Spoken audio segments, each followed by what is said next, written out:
what a commandment is. But for the moment, for today, I would like to again emphasize the importance of this idea both of an archaeology and of an archaeological historical machine. All the implications of this complicity and solidarity between origin and commandment.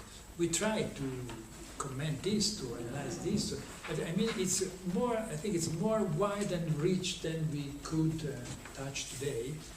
And as we were saying with Thomas, I think that many interesting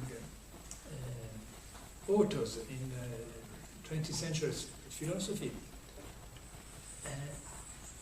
have in common this project of an archaeology. We saw Foucault, Schurman, Derrida, Heidegger, and perhaps we could make some other names, all try to cope with this problem. And the problem can be formulated like I tried to do. And the problem of this hidden, evident, secret, manifest solidarity between origin and commandment. And it's not, it's really something important to understand in all its forms. And then what can an archaeology be that would cope with this problem?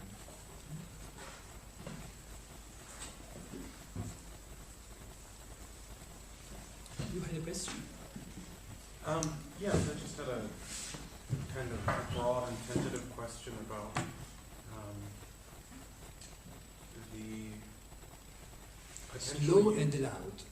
The potential usefulness as we progress through this seminar of inquiring into the domain of aesthetics as the realm where we may be able to find some trace of the importance between that which shows itself and that which shows itself only in withdrawing, in speaking in its withdrawal, in its absence, in the rhetorical realm of allegory.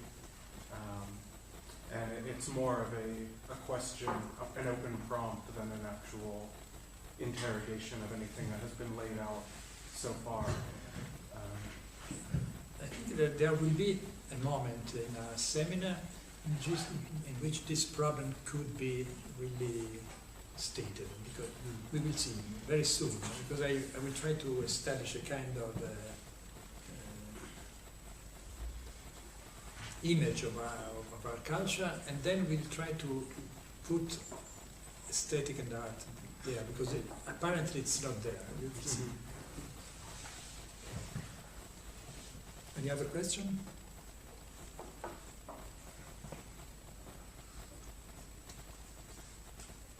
So we saw this example of the Indo-European linguistics and the idea of what an Indo-European word is, both a priori and historically. Another example, I already mentioned briefly, but we can now again get back to it, is the status of trauma and of the child in psychoanalysis. As you know, according to Freud,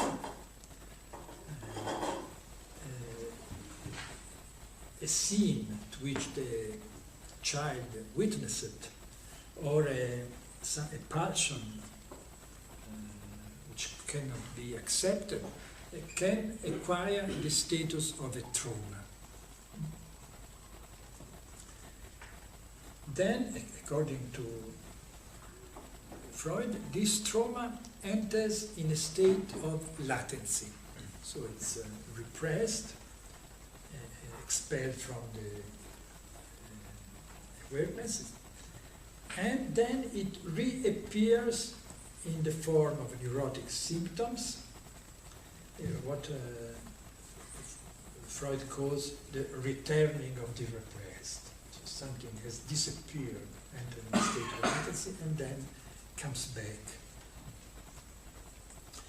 So how can we have access to this repressed arche, to this trauma which was repressed and kept in latency? I will just mention a very interesting book by Katie Carruth, which is called Unclaimed Experience, 1966. Katie Carruth, Unclaimed Experience. She tries to compare, to put together this scheme of the trauma according to Freud and the problem of history. According to the Freudian idea, it is through oblivion that the trauma acts and exerts its influence. So she will compare this power of the trauma, the obliterated trauma, to history. Her idea is that something works in history precisely through its latency, through its oblivion.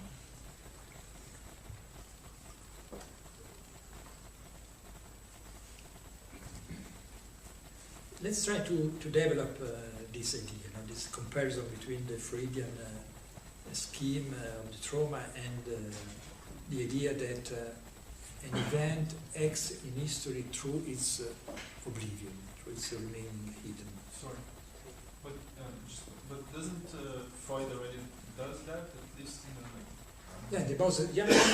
She quotes the monotheism. the Moses and the monotheism, which in some way also already, you're right. So in some way already Freud makes this.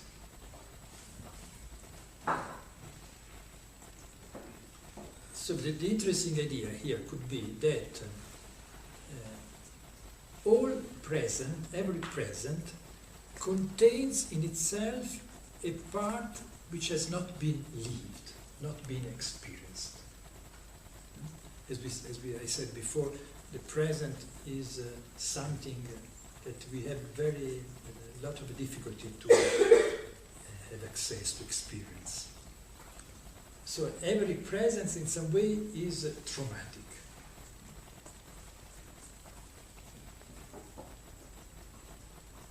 This means that it's not only what we have experienced and lived, which acts on our history and on history in general, but also the part of non-lived, which has exerted through its latency, its efficacy.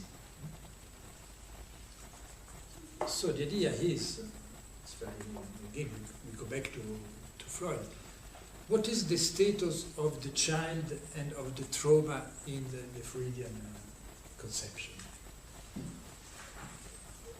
The child, is the child or the traumatic event an event that we could really locate in the biography of the subject or in the history and chronologically situated in a certain moment? Not at all. No? According to Katie Carruth, and if we read Freud well, no, the child and the traumatic event are not something that we can situate in a chronology again. It is an arche, something which will act through its latency and exert its influence. But it is something that never ceases to, you cannot situate it in a point, in a moment of the chronology, and also it continues to act. So the child always continues to act in the life of the adult. It's not something that acted and then ceases to act. exactly like the European term. We cannot situate it in the chronology, but it acts as an a priori into the historical language. So the child and the trauma, we cannot situate it in the chronology, but they act in our life, the life of the adult. Then the problem would be, what can be the strategy in order to have access to this archae? So this very peculiar archae, which we cannot situate in a moment, and which is acting continuously in our life. That's a very interesting problem. So the idea here is the usual too simple scheme that the problem with the trauma is just to bring it to the conscience. And once you brought it, you have succeeded in bringing it to the conscience, then it will stop acting and you will recover from your neurotic symptoms. It's much more complex. When you make an archaeology regression to an archae conceived in this way as a kind of a historical a priori, you cannot reach a moment in chronology. You just can reach, for instance, if we go back to our problem of archae origin and commandment, you can just reach the moment in which this junction was produced, in which for instance, in our case, origin and commandment are binded together. But then, what we reach when we reach this point? We do not reach a kind of something precedent, a kind of which is before in a chronology. We cannot reach a point. When we reach this point, this does not mean that we are now in a more archaic moment in which this conjunction is still not there. No? It's much more complex. What we have when we reach the point of the conjunction, so when we are going back in our regression,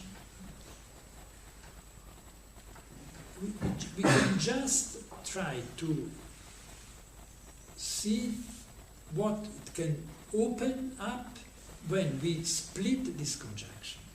This is not something before. So it's not a more original origin. On the contrary, it's something that for the first time we can have access when we achieve the separation of these two elements. And it is perhaps this part of non-lived in every present that we can in this moment reach. So it's not a more archaeological, a more archaic, a more original state, a more past. It is more the non-lived in our present.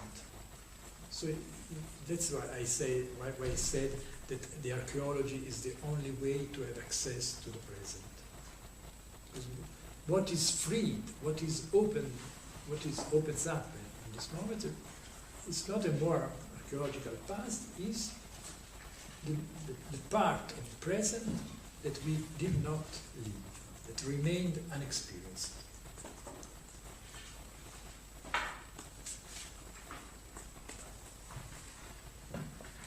So just to, it's very difficult to understand an archaeological movement which is a regression, but which will not go back to another past, a more original past. Maybe a similar sentiment is when Heidegger says, most thought-provoking in our thought-provoking times is that we are still not thinking. And it seems you're suggesting that we are still not thinking. And it sounds like you're suggesting that we are still not living until we have this kind of historical a priori to understand the part of our living that still we have no access to. Yeah, right, yeah. This idea that Heidegger emphasizes a lot, that we still not think. And so what we important in his perspective is to accede to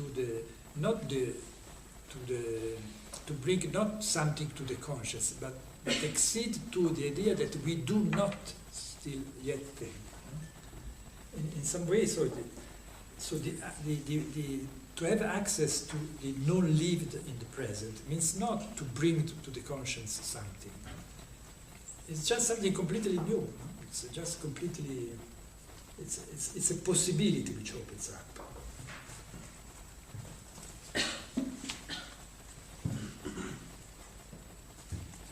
And another example which we can do is how to conceive the anthropogenesis, the becoming man of man. So you know all the idea, for instance, that man develops from a primate, etc., etc. So how can we conceive this moment of the anthropogenesis? So the becoming human of what then we call Homo sapiens.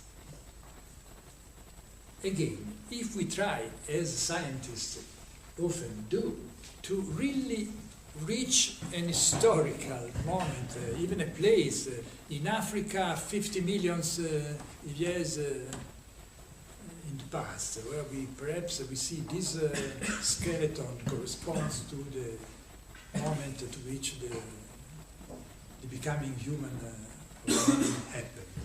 This is absurd. This is really absurd. No? How can we conceive such an arche as the becoming human of man? It is an idea that we have to presuppose. So we suppose that man became a human, but absolutely we cannot identify this with a certain event, historical event, even in prehistory, even with a large scale of chronology. It is something still, it's an a priori, historical a priori, something still happening, continuously happening in the history of man. But it is true, the idea that man became man, that we can understand the history of man. And so on.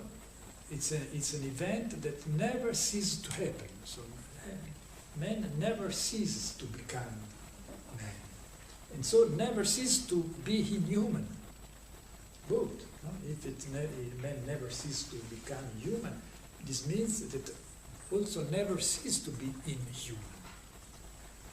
So the inhumanity of man is not an archaic past that ended and the primate disappeared and man appeared.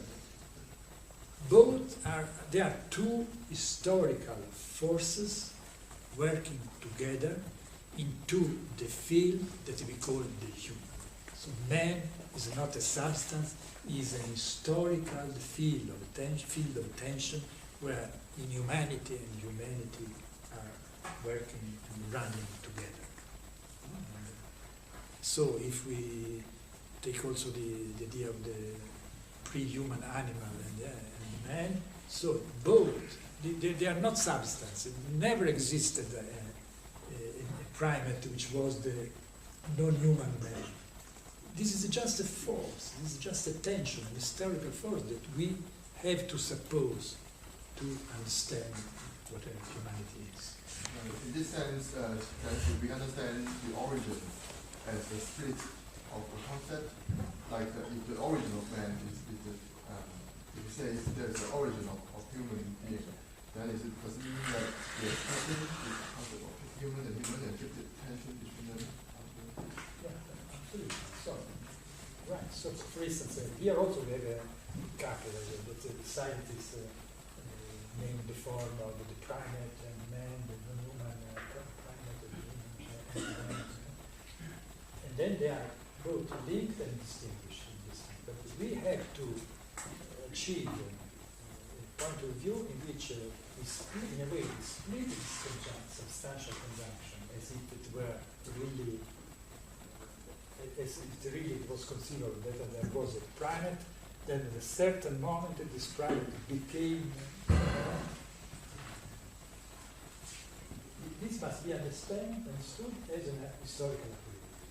This just means that we do not have any other way to understand what man is, if not in the form of the field of tensions in which is both these tensions are.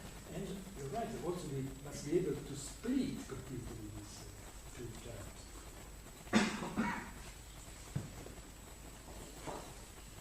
So is the idea, the idea of what an arche can be, it's linked to this idea of the anthropogenesis, how to understand the becoming man of the man.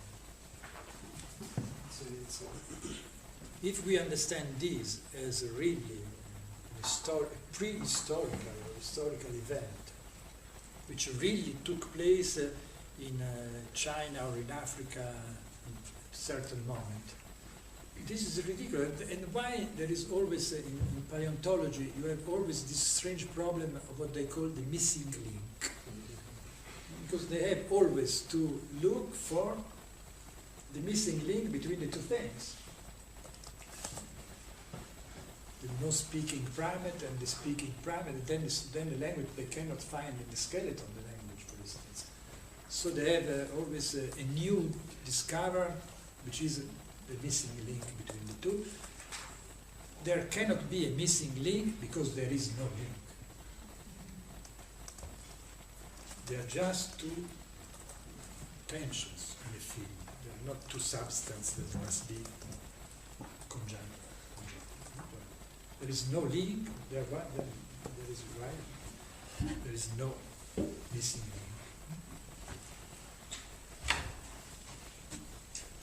Just to understand this idea of an archaeology, I hope that did we make more clear how we have to conceive such a thing as an archaeology or an arche, historical, a priori, etc., etc. It's changed completely, because if we, on the contrary, you look for a substantial origin as cause of something, which commands something.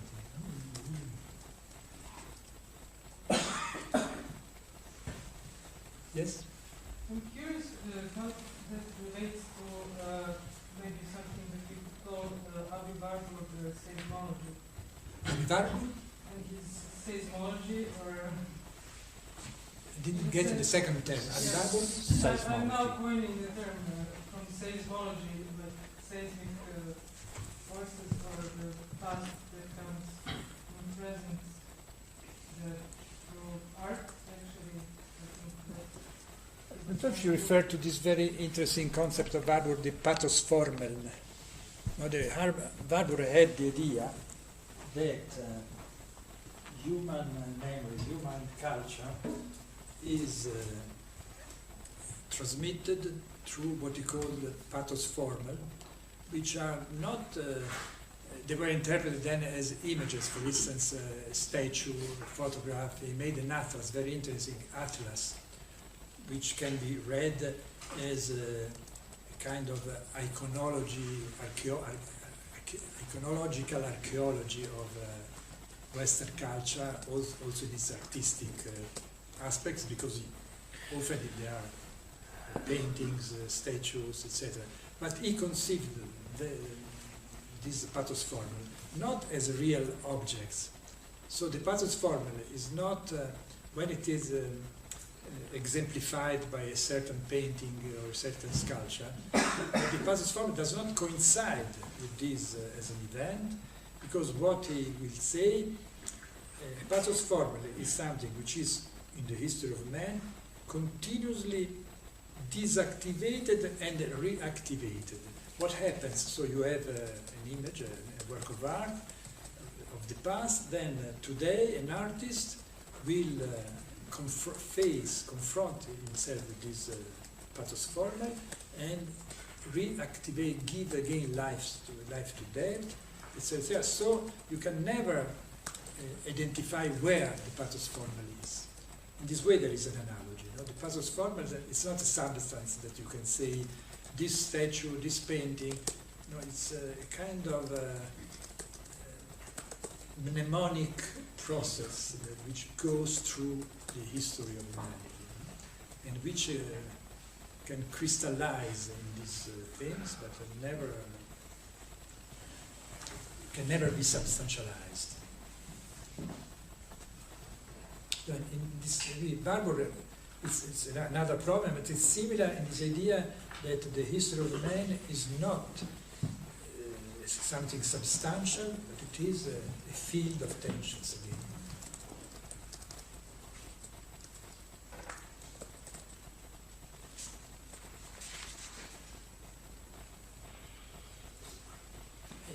And keeping the idea of this, the archae as an historical a priori, which is something which is still historical, but that you cannot situate in history. It's interesting because today, on the contrary, through the prevailing of the cognitive model, on the contrary, again, there is an attempt to substantialize the archae. In the last instance, for instance, in the genetic code of man or in the cognitive structure of human mind, etc. No? But again, there you have an attempt to substantialize the archae. While the idea of a historical a priori seems to me more interesting.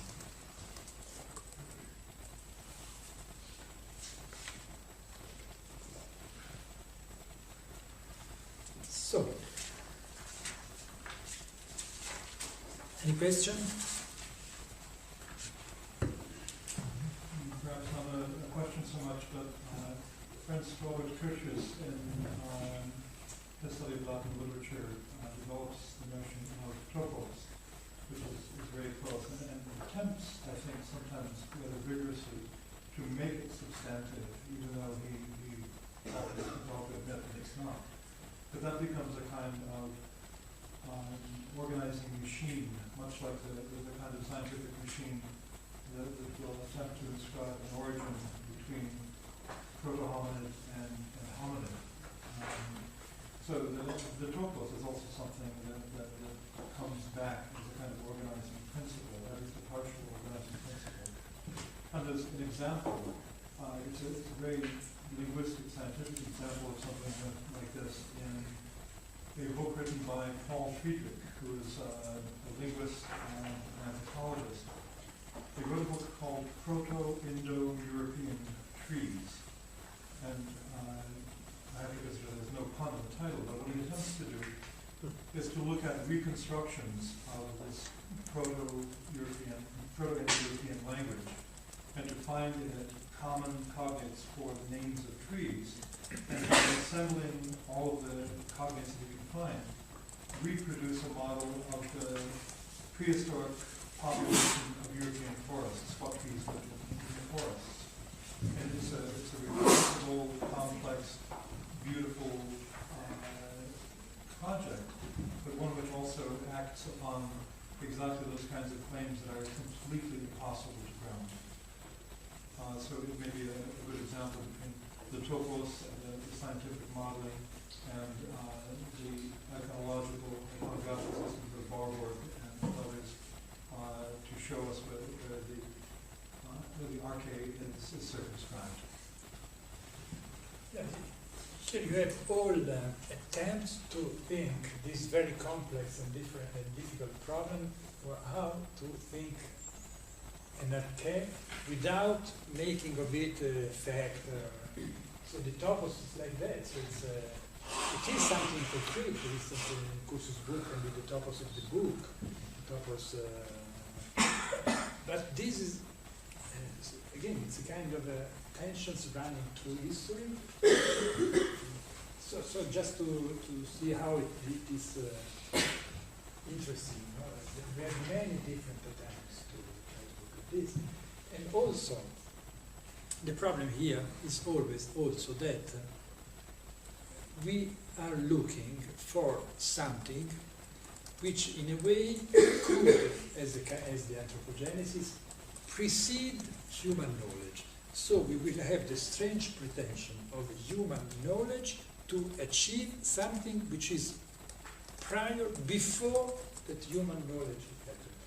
And there is a nice book by a young French philosopher now, it's called Quentin Mediassou, which just problematize this fact that often science today, through the method of carbon dating, tries to reach events which precede even man. And he says, but is there not a contradiction between the fact that the human mind is trying to presuppose events which happened before man, before the human mind? He calls these ancestral events.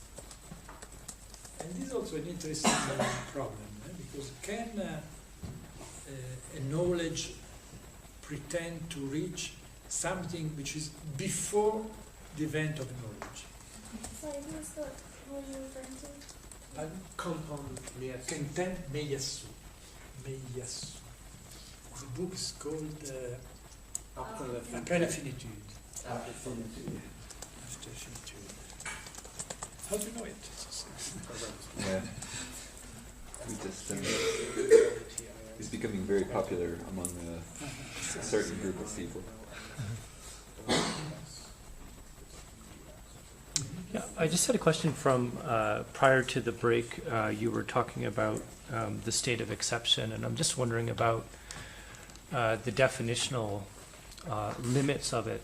One of the things that's been happening in a Western democratic context is the kind of rise and expansion of quasi non-governmental organizations, whether they're transportation authorities, things that government used to do and now is creating structures where freedom of information doesn't apply, but it's largely government money doing what government used to do, but is being, whether it's efficient in terms of meeting private sector objectives or other types of things. Is something like this a normative democratic practice, or would this fit under a state of exception? In a more general sense, yes, because they are in some way they are legal and non-legal. Yes. So they're a curious state. They're not illegal, but they are not really legal because they are overpassing the law in some ways. I already told this. A big difficulty which I met when I began this archaeology of the commandment was that I very soon realized that in the history of Western philosophy there is almost nothing on the concept of commandment. So you can find a passage, 20 lines, 2 lines, etc., but almost no real reflection, no real analysis, no real work on the notion of commandment. And this is astonishing, really astonishing. So I have to cope with this fact and also try to understand why. How is that a concept which is not a minor concept, which is an important concept because it is law, religion, philosophy, many things. And so then I thought that perhaps I had to first try to analyze really what a commandment is, beginning from its linguistic thought,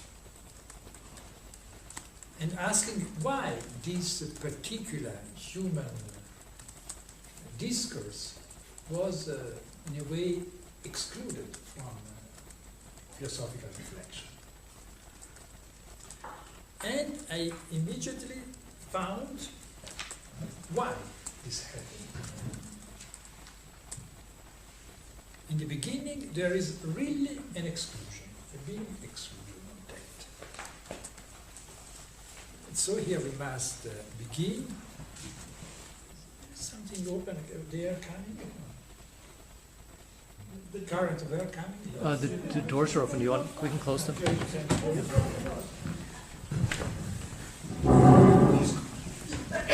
that you can leave open. Just, so.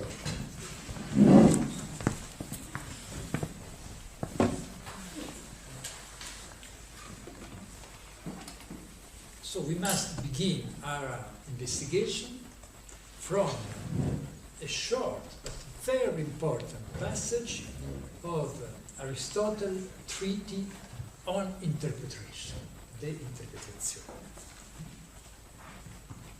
17a1. It's a this short passage played an incredibly relevant and important role in the history of Western philosophy and in the exclusion of the Commandment from the philosophical consideration.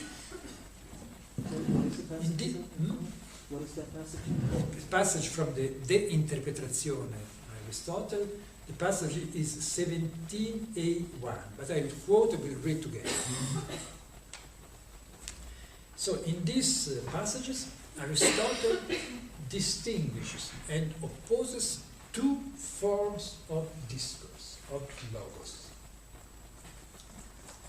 So he will say, not every discourse, not every logos is apophantic, is revealing. We will comment a lot, so for the moment I just read the text. Not every discourse is apophantic, but only that discourse is apophantic in which truth and falseness can be present. Mind this definition. So apophantic is a discourse in which can be true or false. He employs the Greek term of two verbs, aletewin and pseudeste, c'est-à-dire telling the truth and telling the false. So only apophantic, we call apophantic only a discourse which can be true or false. And this is not present in every discourse. Thus, for example, prayer, the prayer is a logos, is a discourse. Prayer is neither false nor true. Of course, he's right. Then, he says, we will neglect, we will leave apart the non-apophantic discourse. Because the inquiry, the analysis, the investigation on such discourse belongs to rhetorics and poetics, while the object of our investigation, philosophy, is only the apophantic discourse. So you see a very important cutting,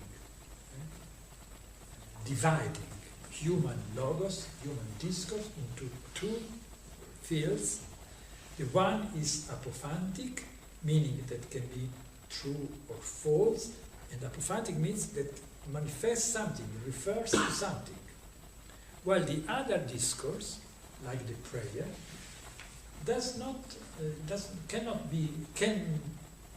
it is indifferent to truth and falseness. And this is why we will neglect it. So philosophy will exclude the non-apophantic logos from its consideration. What was your question?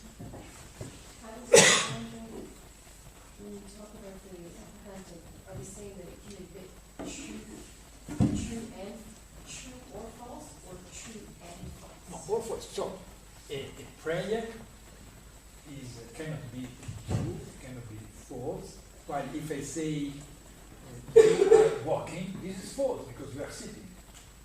So you are a woman. I would say you are a bird. So it's a distinction between can two. be true, but so the all apophantic logos is all the discourse which can be true or false, and which also refers to something existing or not existing. No? If I say this table is white, this is true. If I say this table is black, it's false. But in both cases, this statement refers to something existing or not existing. But the prayer does not refer. The prayer, you cannot say, your prayer is false. It's ridiculous. Let me see the present. We are going on. Yes? How does this relate to the concept of proposition? Is it the same? Proposition. Yeah, like a logic. Yeah, of course. This will develop logic in the idea of the statement, the proposition, apophantic. Of course, it's related. That's all logic will be built on this distinction. But let's go.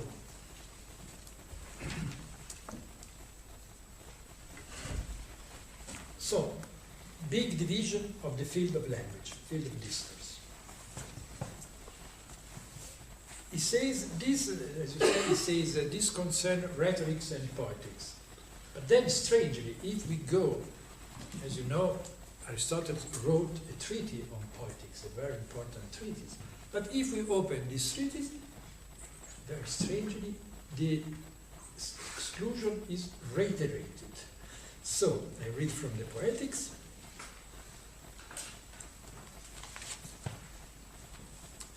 The knowledge, the investigation of the figures of discourse, schematology, belongs to the art of the actor, hypokritikes. In Greek, the actor is the hypocrite. So the investigation of this figure of discourse belongs to the art of actor, not poetics. Not poetics. This means that question as what is a commandment? What is a prayer? What is a threat? What is a question? What is a narration? These do not concern poetics. These concern the art of the actor. Strange. So he reiterates the exclusion. And it's very interesting, the commandment appears. Because of course, in the beginning he just mentioned the prayer, but the field of the non-apophantic logos is huge. It's incredibly big. Here he mentions commandments, prayer, threat, question, narrations. But it could have insult, imprecation, curse. Exclamations. The field of non-apophantic logos is huge. And so it's, strangely enough, he said that we will treat in poetics, then it excludes from the poetics. And then, interesting, he adds, therefore, we have not to care about the problem if Homer, when he begins the Iliad, mistakes a prayer for a commandment. When he writes, do you remember the beginning of Iliad? Menina idetea, goddess, sing for me. It's imperative. It's strange. We will go back to this problem. Here it says Aristotle, a commandment is mistaken, a prayer is mistaken for a commandment. How can we command? So notice here the analogy commandment prayer, which are both in imperative. So what we see here clearly, that the field of language, which is called non-apophantic, is excluded from philosophy. There is a logos which is which can produce apophansis, manifestation and revelation, and which concern the fact if a thing exists or does not exist, is true or false. And then there is another discourse which is indifferent to truth or falseness. And this second field of language is excluded from philosophy. Philosophy concerns being, while apparently this other non-apophantic discourse seems not to concern being or not being of something. Apparently, saying apparently. So let's try now to. So this exclusion was ominous, had a huge influence on philosophical consideration. I mean that what was called logic was built as an analysis, as you said, of a proposition of apophantic logoi, which are the logoi that you can say they are true or false, refers to being or not being, while all other form of discourse was excluded from logic.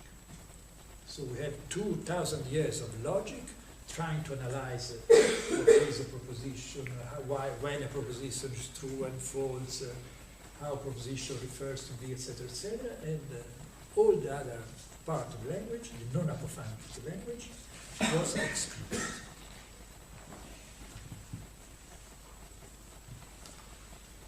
And this is why commandment is not treated in philosophy. Like prayer, like all these other forms of non-apophantic logos, commandment was left apart, was eventually left to theologians, jurists, and often simply ignored.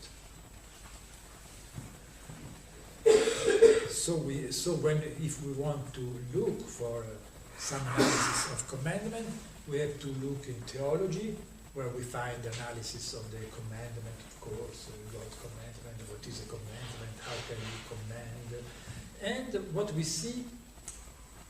I say this now because then we'll go also try to analyze this concept. What you have there is that the commandment is understood as an act of will. Volition. Will. You will, when theologians, jurists, etc., speak about commandment, they will just quickly say, commandment is simple, it's an act of will, it's an act of volition. So when commandment makes its appearance in some reflections, etc., is always linked to will. That's why we will also have to cope with the problem with will. For instance, this is also true in Hobbes' element of law. He analyzes it, so it's a philosopher, he speaks about commandment, but he just explains the commandment as an act of will. So I quote him, another use of speech is the expression of appetite, intention, and will.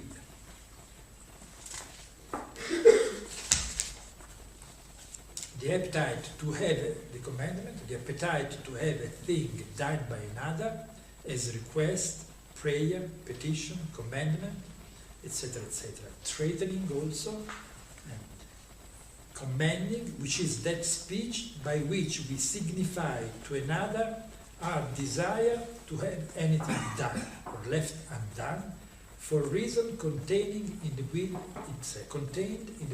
itself. So you see, like Hobbes treats the commandment, but it explains it as a form, an expression of will.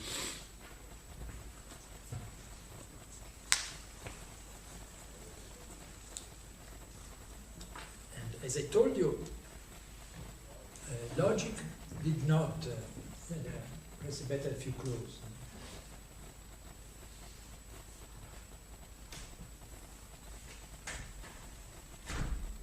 So Western logic did not care about commandment in general with non-apophantic speech, and it began to cope with this problem only in the beginning of 20th century. Here we have first attempt to analyze what they will call prescriptive discourse, prescriptive speech, prescriptive language, or also deontic language. And they cope with this problem, referring to the problem of moral discourse. And the interesting point is when one of these scholars, Jorgensen, expressed what he called a dilemma. He says, when we have to do with a moral expression, which is often in the form of the imperative, the commandment, we have two possibilities. Either we consider this expression as assertions, as real proposition, but then we have to change our logic, or we exclude them from logic, but then we have to treat moral imperatives as nonsense. So this is the problem that this kind of logician tries to posit. And this is why I found this not interesting, because faced with this problem, they just try to transform the discourse in the imperative form, in the form of commandment, in a discourse in the indicative form. So they try to transform the imperative in the indicative mood. So they will say, for instance,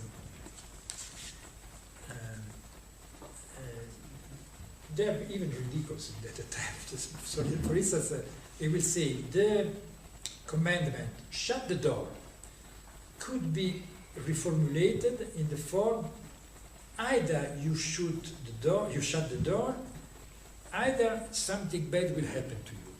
And this is the indicative move.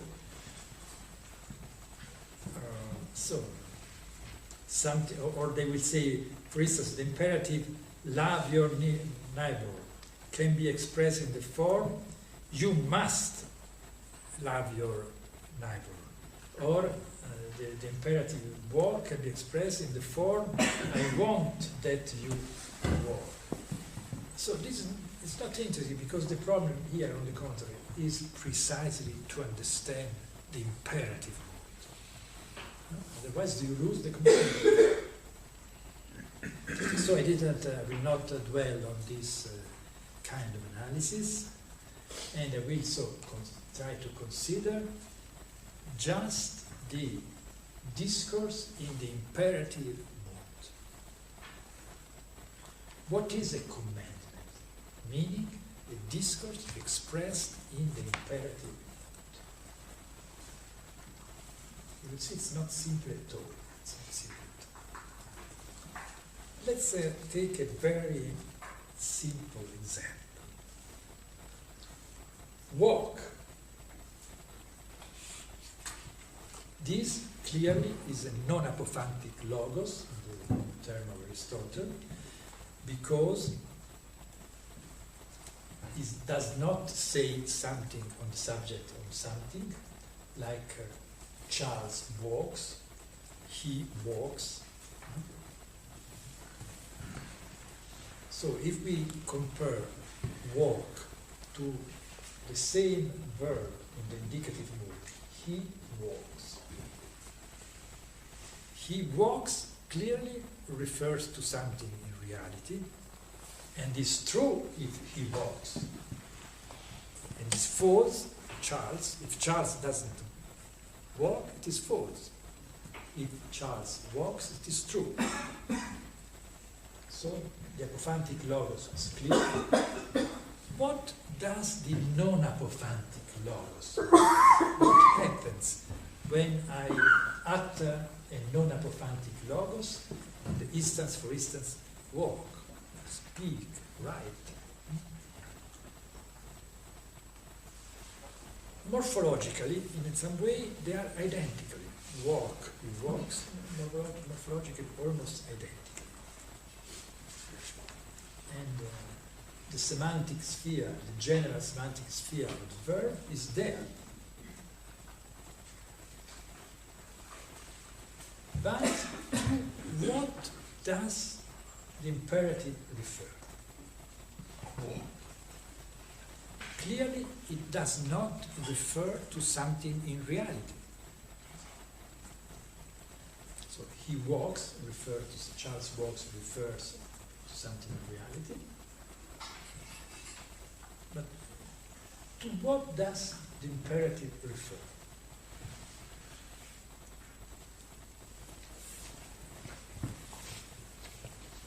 By definition, nothing corresponds to an imperative, because otherwise it would not be an imperative.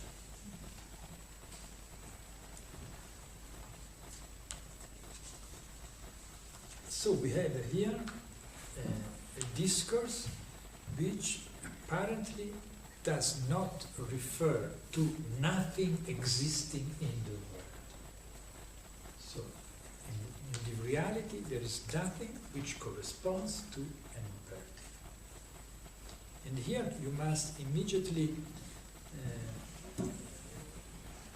let fall the false idea that the meaning of an imperative is the act of obedience. It's completely false. An imperative, a commandment, is perfectly valid even if it is not obeyed. So if an officer who has the right to command his soldier to do something, if the soldier go away, desert, do not obey, this does not mean that the imperative is not there. The imperative is valid, is perfectly valid on the moment that it is formulated. After. So that's important point. Then we have to stick to the fact that the imperative does not refer to nothing existing, does not describe a state of thing, true or false. Do you agree with this point? I have a question that will reveal my ignorance of Aristotelian terminology, but in this division in poetics of the apophantic and non-apophantic logos, is the terminology that's being used aletheia for the verb in the interpretazione, or etymos? It's not an impression. In the interpretazione, when it poses clearly the problem, distinguishes apophantic and non-apophantic, and then it says it is apophantic discourse in which we can alethewein, tell the truth, or pseudesteri, tell the false. So it's a discourse which can be true or false. So yes, aletheia is there, but not. But the language of etymos, the etymos doesn't appear there. The etymology of apophantic comes from apophanese, manifestation. So it's a discourse which manifestates something, reveals something in being. I have one question. I guess this is sort of a grammar question. So yes, there's nothing that corresponds to imperative mood. Pardon? In terms of grammar, there's nothing that corresponds to imperative mood. But one thing that I see is maybe a potential implication or affiliation is the vocative address. So maybe you'll get into that, but that is something I sort of think about, thinking through the imperative, is the vocative. Completely right. In grammarians, especially ancient grammarians, sometimes are more interesting than modern ones. One of the first things they say, there is something similar between the imperative and the vocative. To call, to address someone. Also, this is not true nor false. If I call somebody, you can say this is true or you're not. So there is a similarity between vocative and imperative.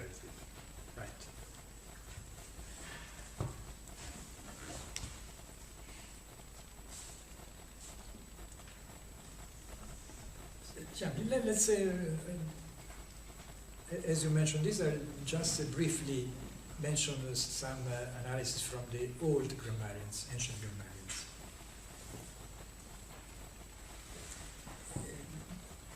They say there is an analogy between vocative and imperative. Then they also observe another thing, that is to say that the imperative cannot be in the first person. Of course, according to the ancient grammarians, you cannot command to yourself. And in the form of the verbs, it's true, the imperative verb is always started with the second person. And they say that the person who commands and the person who is commanded must be different. This is important because then, in modern moral, starting from Kant, on the contrary, we have the strange idea that you can command to yourself, and even that moral, the higher form of moral, is to command to yourself, according to Kant. This, according for an ancient mind, is absurd. For an ancient mind, which were much more sane, of course, than the mind of Kant, you cannot command to yourself. And while in modern time, both in morals and also in politics, we are accustomed to the false idea that we can command to ourselves, and even we call democracy the political regime in which commander and commanded are the same person. This is the definition of democracy. The person who commands, the person who are commanded are the same. But this is a lie. This is just a lie.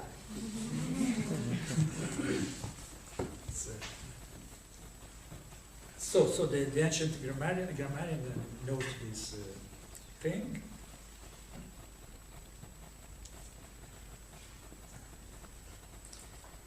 Then they also notice a thing that we'll also see in modern linguists, that morphologically they are similar. In most in language, the form of the imperative and the form of the indicative are the same.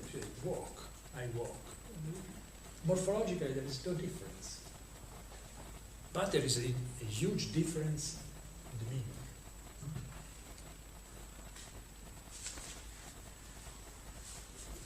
So we just now dwell for a while with the analysis of the imperative made by two modern linguists.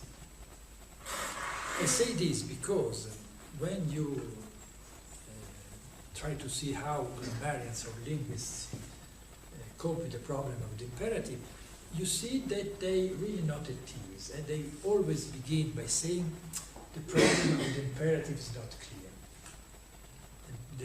The semantic sphere of the imperative is not clear, cannot be easily defined. But let's I will just state some observation made by this great linguist Michel, which I've already mentioned. He noticed, as the ancient grammarian, this proximity between the morphology of the imperative and the morphology of the indicative. Then he noticed, this is also very interesting, that often in our languages, the form of the imperative coincides with the root of the verb. So for instance, it's more clear in a language like French or Italian. Chanter, to sing, the imperative is chant, just the root of the verb. And in a way, in English, sing corresponds to the root, which in English is the whole. And from this, he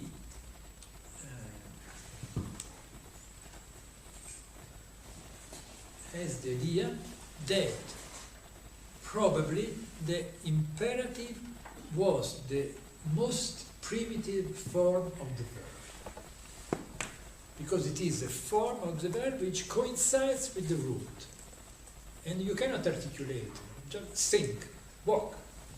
It's a very primitive form of the verb, and he suggests this very interesting idea that the imperative could have been the primitive form of verbs. That's interesting. So the verb started at the imperative. This is also very interesting. Try to reflect on this. That the first apparition of a verb was an imperative. Then the others came after. He walks come after walk. It's very interesting point. Very interesting point. So when language happened to man, the event of language was an imperative form. And by the way, this corresponds to the theological mythology, according to which God spoke an imperative. And then also he said to Adam, now you will give names to the creatures. Is not nomination a form of a commandment? Try to reflect on this. What is nomination, giving name? It's not similar to command. You give name to someone. It's a form of command. Or there is an analogy. I see a strong analogy between. So this idea, Meillet suggestion that the original form of the verb could be the imperative can have very interesting implication if we go back to the origin of language. So this is one big point. Then there is another great linguist, French linguist, which was a pupil by Meillet, Émile Benveniste. Émile Benveniste also, there is in fact both Meillet and Benveniste treats the problem of imperative very shortly, 20 lines, 10 lines. So because they are not a thesis, it's not you cannot have a linguistic theory of imperative. Just some observation. So Benveniste wrote an essay in 1966, the Analytical Philosophy and Language. Analytical philosophy, philosophie analytique et le langage. And it's an essay which is devoted to the problem of speech act.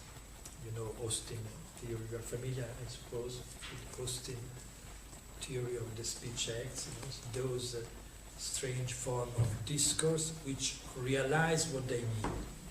Like, I swear,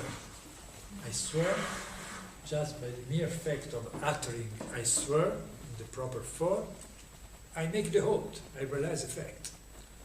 So that's why the book is called, as you know, How to Do Things with Words. So there are peculiar form of speech, of utterance, which immediately realize what they mean. While if I say this glass is on the table, I do not realize, I just make a description. But if I say I swear, I promise, or if in a public occasion the man who has the authority says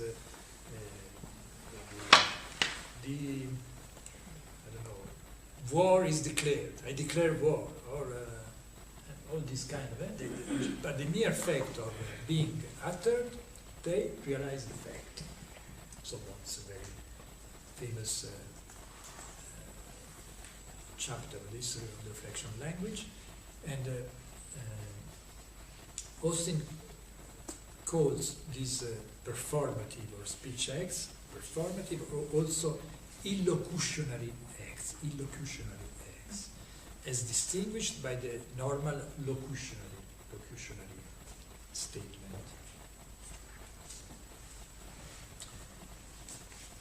So we'll come back to this problem, but according to, so in Austin book, the commandment is classified as a speech act, as a performative.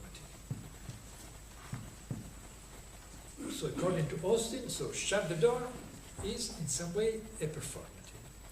So That's curious, the idea that a commandment is a performative, realized by the mere fact of being uttered, the commandment. He's right in a way. He's right. As I told before, the commandment is perfectly valid, independently from the act, from the fact that the door is shut. The commandment is realized if I pronounce, utter a commandment. It is a commandment, but the mere fact that it is commanded.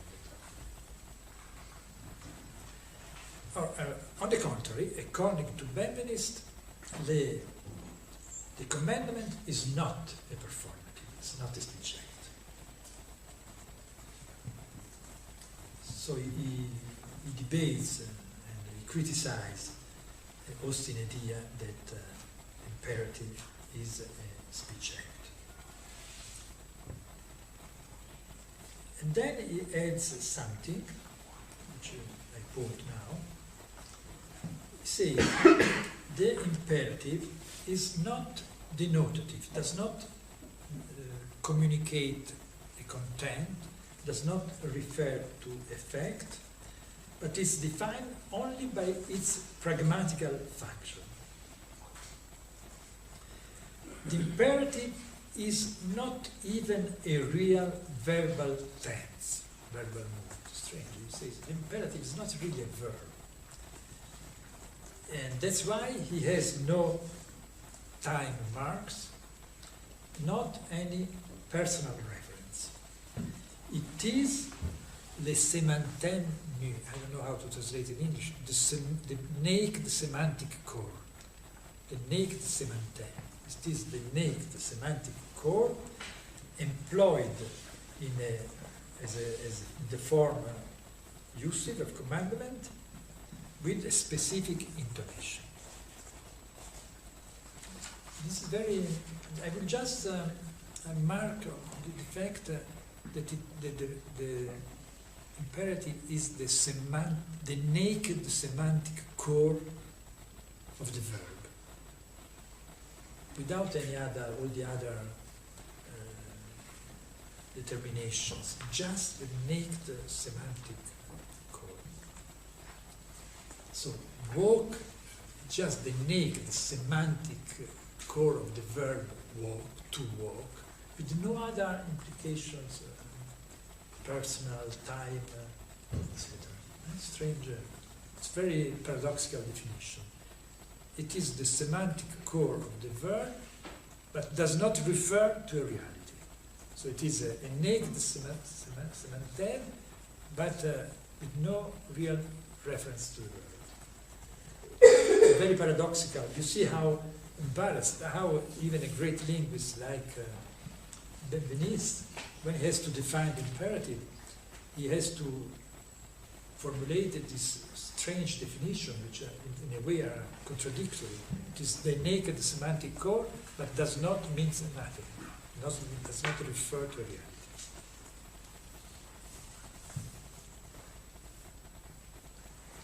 But it's interesting, this idea that it is the semantic core, because this means in some way that there is a meaning, there is a reference to being. But it is not the one we are accustomed to. It's another way of referring to being.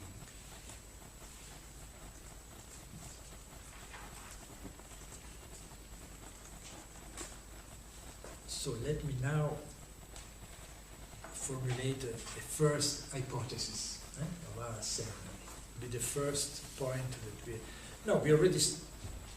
we already made an important point. The arche is both commandment and origin, the archaeological historical machine. There is an history because the origin is also a commandment, so this is the first point. Let's now make a second point concerning this time, the ontology, we could say, of the imperative. My hypothesis is the following.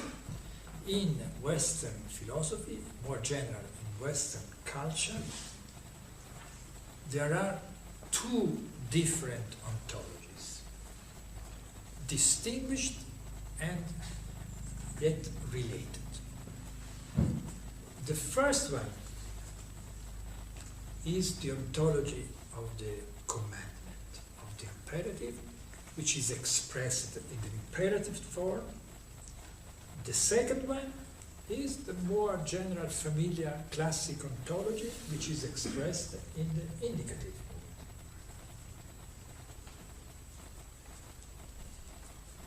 If we now take the, and there's nothing to write here. Oh, it's very good.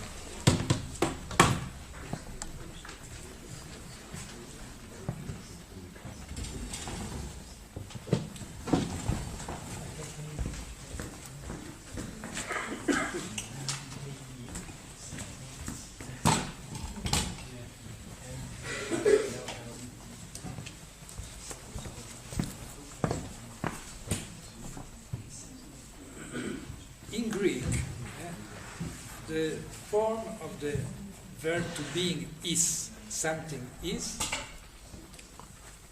The Greek term for is esti. Something is esti. The imperative form in Greek is esto. Say be, the verb is be. So, in our hypothesis, we can call the ontology of commandment the ontology of the esto, of the imperative. And the other one, the ontology of the esti, of the is.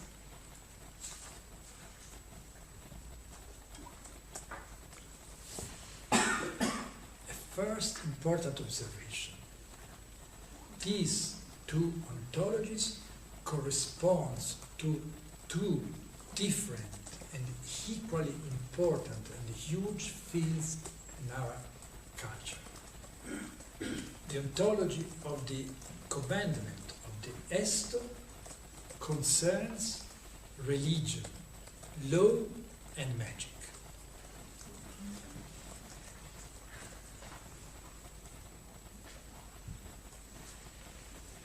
So a very important part of our culture, even if it's not, if it's excluded from logic, it's excluded, it's remain excluded from logic, but it is an important part. It's obvious. Religion could be, a good definition of religion could be, it is a construction, it's something, a whole world constructed on the imperative. God always speaks in the imperative. We saw in the beginning of the Bible, etc. But, more important, men, when they address God, speaks only in the imperative. That's a very strange fact, unnoticed fact, very important.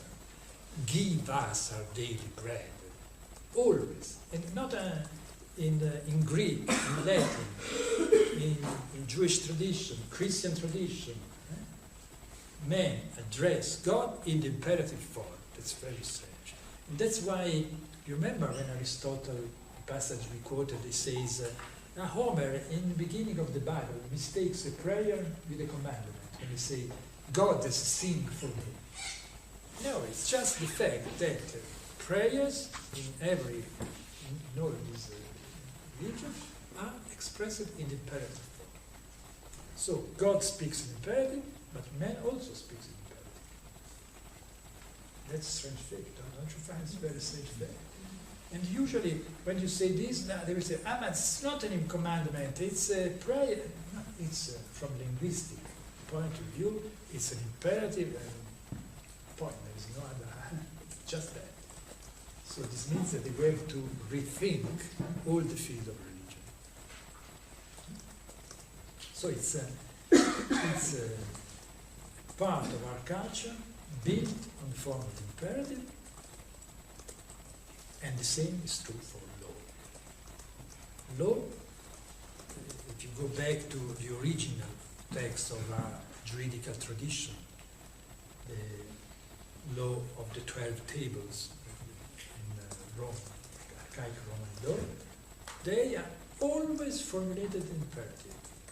For instance, if someone do that, sacer esto, parecidas esto. Always, all the law, Roman law, is expressed in the form of imperative. Not is, not est, esto, not is, be.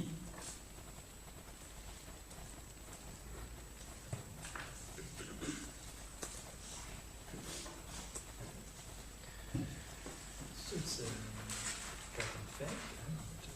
Of course, the historian of law knew this. So the great son of law would show that law is always in the imperative form. And I think I'm not an expert on this, I think that magic also is the form of imperative.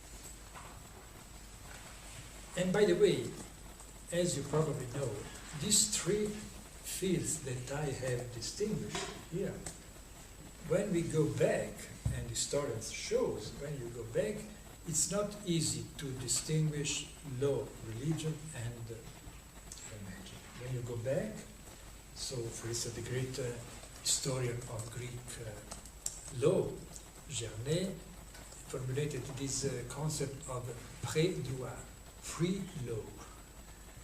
And where it defines this, it's a form of law which you cannot distinguish from religion. And of course, you know this, Judaism, for instance, it's impossible, strictly impossible to distinguish law from what is juridical, what is religious. And that's true even of, for instance, Islam. Islam is always formulated, the imperative mood is very important. All in the beginning, God spoke in imperative.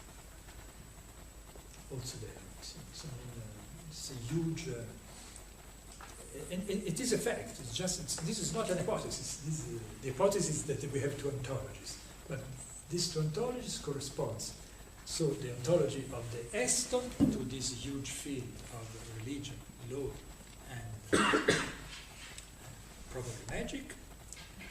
The other one, the ontology of Esti, corresponds to the huge field of science, philosophy, knowledge, and this one, the ontology of Esti, had the primacy in our tradition, prevailed on the other, because all the reflections were made on the scientific value of the proposition. So all science, Western philosophy, Western knowledge in all its forms is formulated in the form of the imperative, and logic always dwell on this form, the indicative. So you have two big fields, both of language and reality,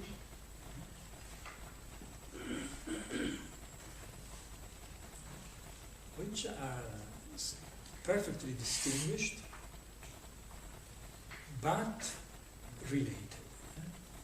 Because I think that you cannot understand the history of our culture if you do not realize that these two ontologies, distinguished but even opposed, they intertwine, they cross one another. The history, they fight one against the other, strong, huge fights from the representative of the ontology of the Esti, the strong fight against the representative of the religion, etc. And also this, the big debate between reason and faith, science and religion. So they fight, but they also continuously have crossing points. in which they work hidden together. For instance, it's clear that for centuries the ontology of the esti, of the indicative mood, of knowledge, of science, etc., had the primacy on the other one. But this does not mean that the other disappeared. It still continued to work, and I think that today it is prevailing. Today we are no more. We think still that we are in the form of the ontology of the esti. It's not true anymore. We are in a crossing mixture of the two ontologies, in which the ontology of the commandment has the primacy, often hidden in the form of the other ontology. So you have the commandment, which is hidden, an imperative which is hidden in the indicative. So this is this is why I think that this model is very important, because it does not only allow to understand the history of our Western culture, but also to understand the present.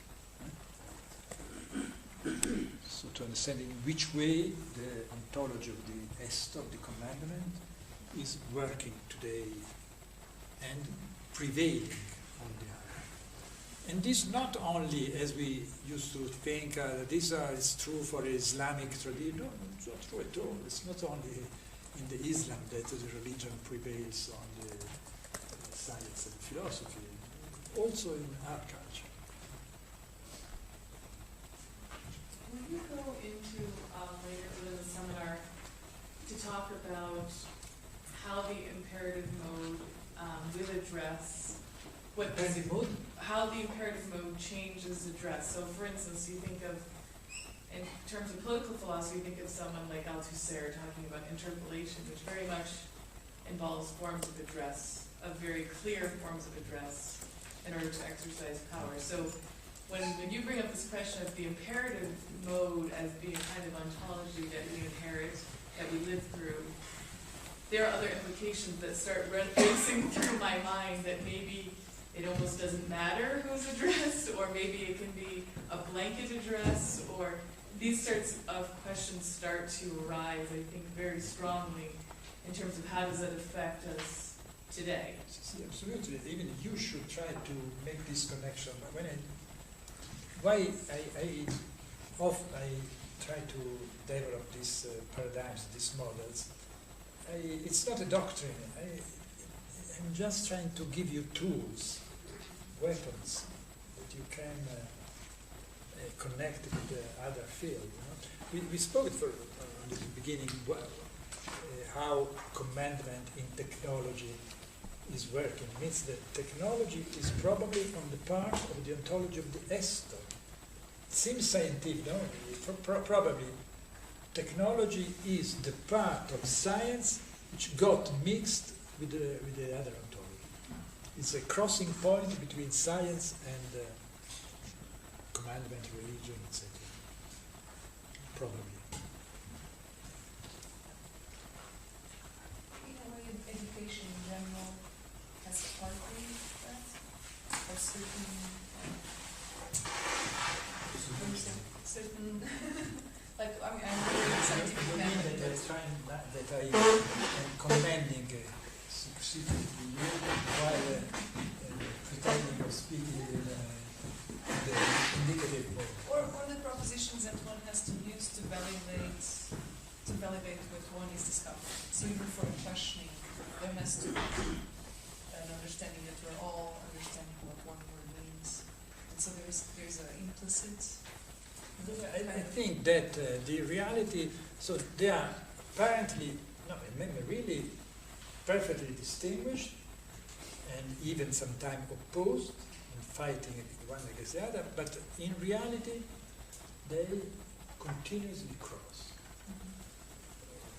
many fields.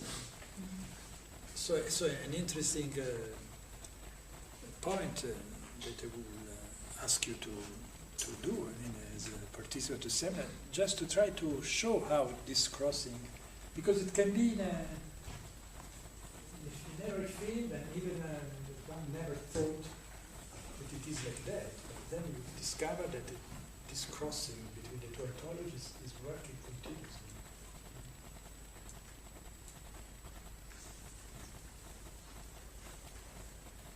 Some question on this problem? First, is this clear? Because very roughly. Let me try to write this.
This double scheme.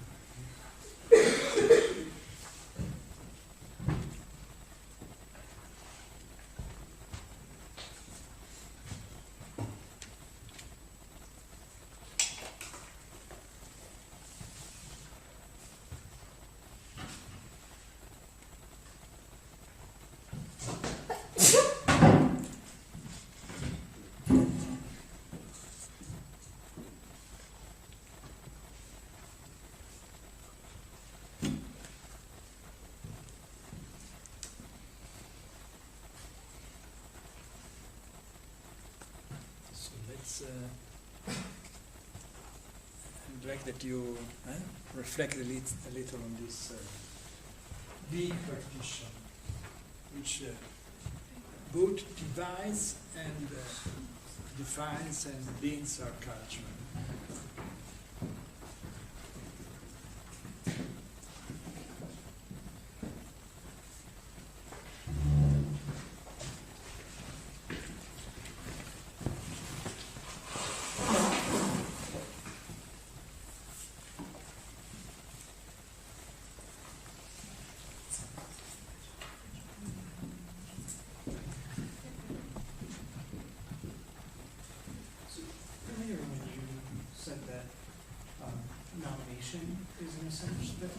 There's some imperative there when something is named. How does that affect this distinction? In this sense, nomination will be on that side. Yeah, the question, a good exercise. When you have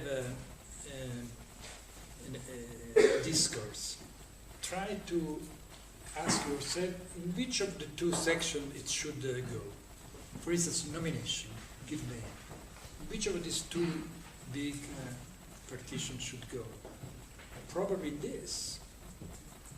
It's a question. It's just a question. Perhaps I can offer an example of where nomination can make clear the crossing point between these two ontologies, and that's what Austin calls an infelicitous speeching. The example he uses, as I recall, is as someone who is designated to christen the ship reaches for the bottle of champagne and brings their arm back to hit the ship, someone else who does not have the authority, has not been designated to do this, reaches in, grabs the bottle, and he or she hits the ship and says, I now christen you in the name of the ship. It contravenes that nomination, but in that act, you see a speech act by being infelicitous has recourse to its exterior. That exteriority brings it into appearance. We can see it literally, that crossing point between the two ontologies, because the authority operates in the register of command. The person who is designated to do that is making a command. The person who contravenes that command produces an effect that operates within the state of things. You mean that in this example, the domination is not really achieved? So the performative force is not achieved. In the case of an infelicitous speech act, the effect is not achieved, yes. It's contravened. And the contravention shows the possibility of a transference between the two ontologies, from the ontology of command to an ontology of a state of things, because the state of things is that it has not been completed. The christening of the ship was not completed. Does it make sense, sir? I think so. Yes. So it is not, does not belong to... It doesn't belong to that, exactly. But then we can perhaps read all the theory of authority as a crossing. We will go back to this. Yep.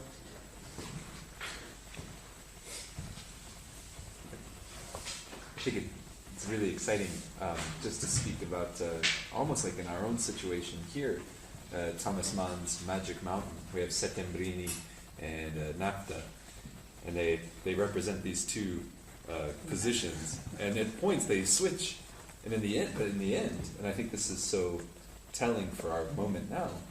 There's this duel, and then Settembrini, I don't know, he gets nervous, and Napta shoots himself.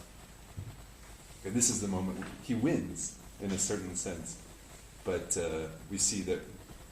I guess here we see that, well, it's not that Napta won and his position is the correct one, but instead they've always been one person, and we have this dilemma of why not have suicide? It's exciting. Yeah, and all to imagine the crossing points also are very easy. So what I would like now is to leave you with this skill, this first point. And then when we meet again at 9 o'clock, try to be active and try to see how I think there are incredibly huge number of problems which come from if you really understand this partition and the crossing between the two, because I put nothing between, but probably there are many things to put as crossing points or as third. But for the moment, the hypothesis of this big partition is important for me, and I think it is true. It is something which really deeply corresponds to the structure of our culture.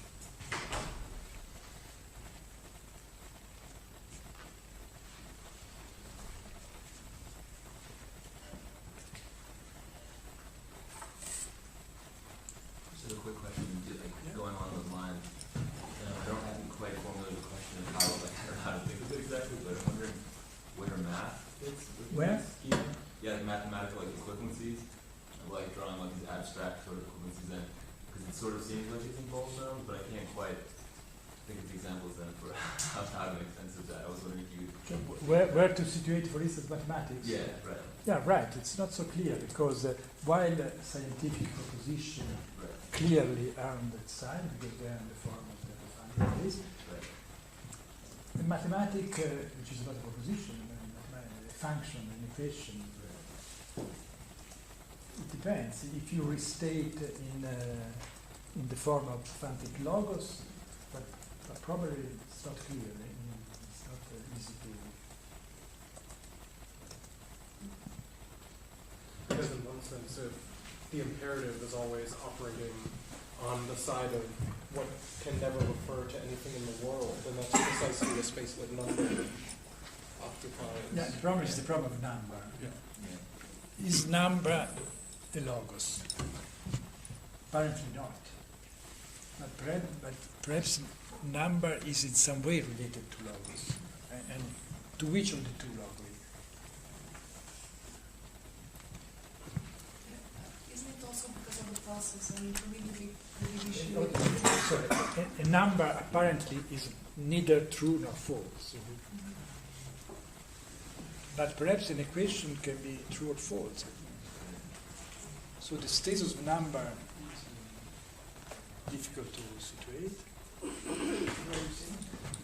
Just logic, which is part of mathematics, first used in philosophy and language, that it seems to have the same issue, even though it's a process. It seems to only operate within kind of an implicit imperative. Those are for me the problem. Like if some truths move, the proposition then of each relationship that creates a relationship between something and its representation of proposition is where these things mix. And therefore, that's where I find that there's an implicit. Yeah, logic is the discipline, the science which analyzes apophantic laws. But then you're right. Logic itself, which kind of a discourse it is? It is a discourse which analyzes, of course, the apophantic and not the other.